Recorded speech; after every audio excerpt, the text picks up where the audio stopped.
We were all buck naked, wearing our watches, maybe our potato-sized high school rings, and toting our wallets.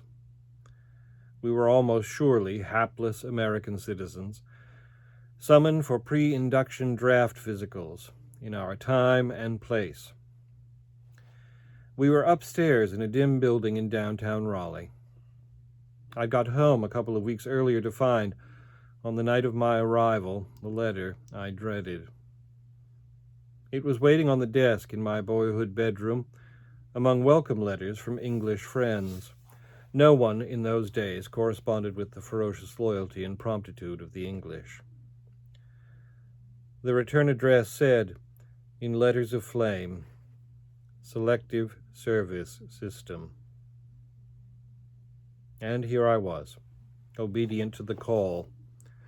Some 200 of us, black, white, and a very few others from one of the surviving eastern Tar Heel Indian tribes, had appeared with astonishing unanimity at 7 in the morning. As I entered the dark room and looked round for an encouraging face, I glanced into the farthest corner and saw an old high school classmate. He had a magnificent name, Brutus Bloxton, and looked exactly like such a man, tall, built like a 3-story brick warehouse, and blessed with a likably handsome face. I went towards him, and Brutus and I soon caught ourselves up on our lives since high school, a long 7 years. I forgot what Brutus had been doing meanwhile. Now he's long dead. But before we were summoned to the first event of an ominous morning, he reached into the watch pocket of his trousers and slowly drew out something apparently precious. He whispered, "Look here." When I looked, he was half concealing a small pill, much smaller than an aspirin. I had to ask what it was, and Brutus whispered again, "See, I've got the high blood pressure," a regional term for hypertension. This is just to make sure it stays high today. With that, he put the pill in his mouth and swallowed hard, just as a tiny corporal called out that we must now assort ourselves under unmistakable letters of the alphabet hung from overhead wires. We obeyed, in the usual semi-distracted Southern fashion, some of us slowed by an uncertain knowledge of the alphabet. Then we were led upstairs and slotted into small rooms. There we spent a silent hour answering 2 kinds of printed questions. First, there was a straightforward intelligence test of the sort many of us had taken from grade school onward. Next came a page headed, "Do you now have, or have you ever had?" That question was followed by several dozen yes, no possibilities. Measles, epileptic seizures, syphilis, and so on into a final sweep of more complicated choices like nervous breakdown, prison sentence, homosexual relations. I had no trouble answering all the questions honestly, though several of them had never confronted me before, not in writing at least.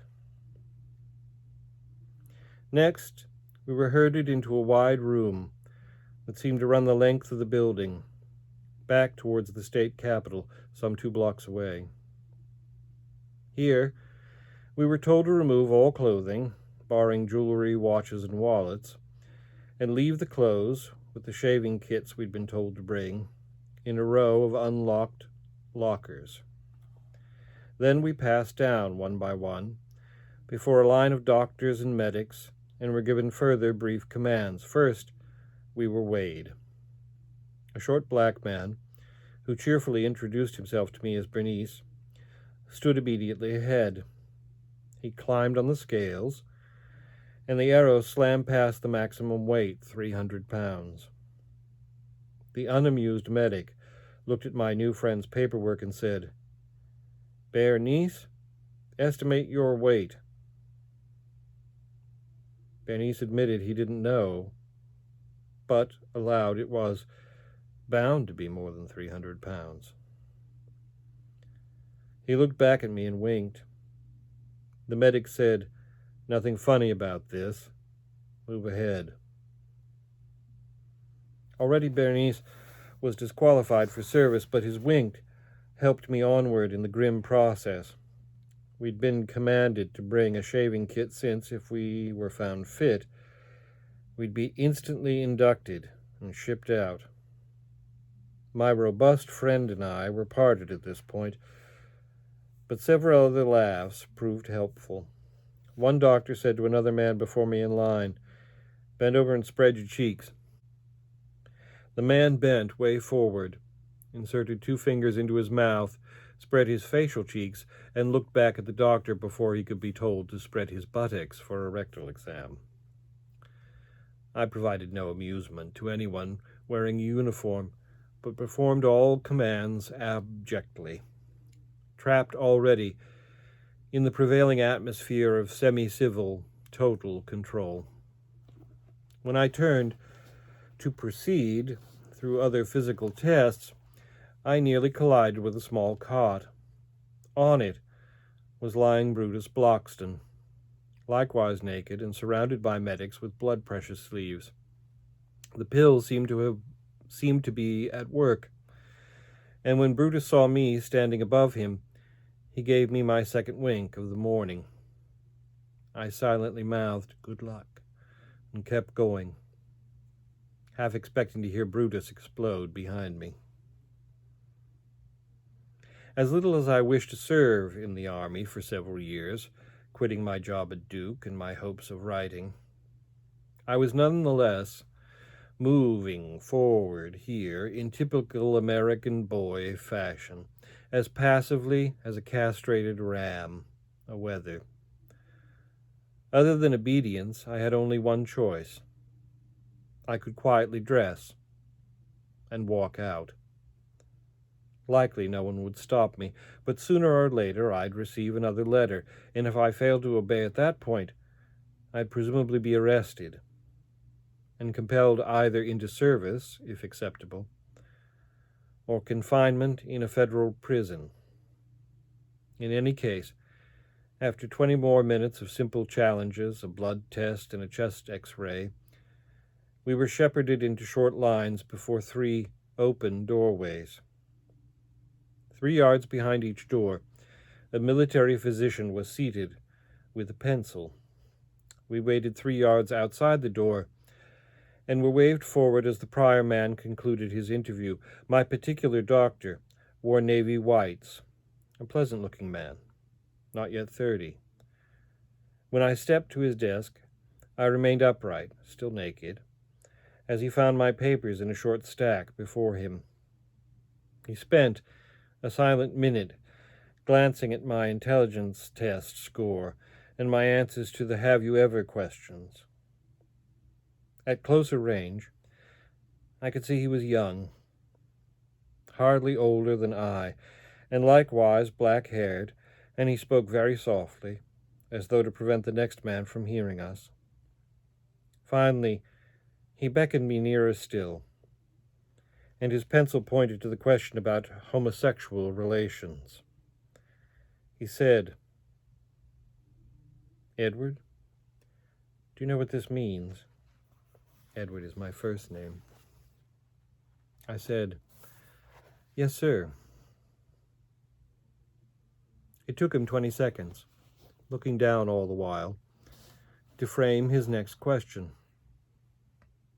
"Have you consulted a psychiatrist about this problem?" I said, "Sir, I've never felt the need." I'd thought from the start, with Bernice at the scales, that it was odd to be addressed here by our first names. Was it a studied attempt to calm us? At last, the doctor could look up and face me. In my wallet, I had a letter from my local physician, attesting to the true fact that I had a lifetime history of serious respiratory allergies.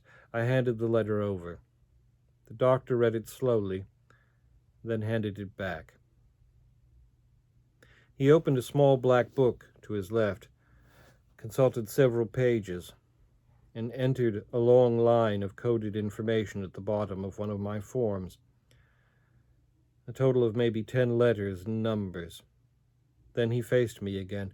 "You can dress and go to the next room."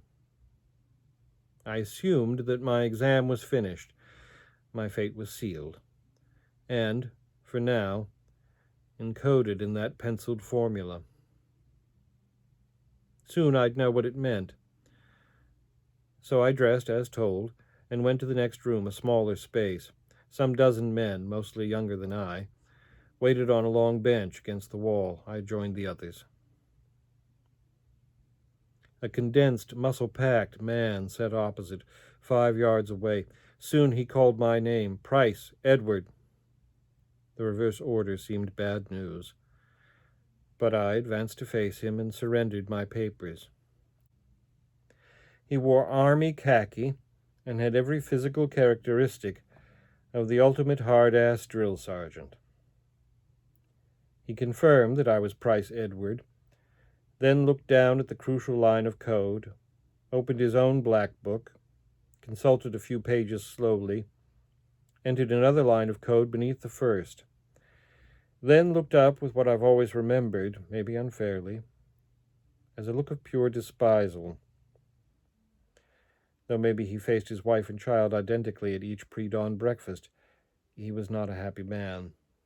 "Price, you've been found unfit for military service. Take your kit and leave." He didn't specify my failings, but I doubt I've ever heard 2 more welcome sentences in conjunction. Of course, I concealed my elation. But Brutus Bloxton, who'd filed in behind me, still undressed, called out, "All right."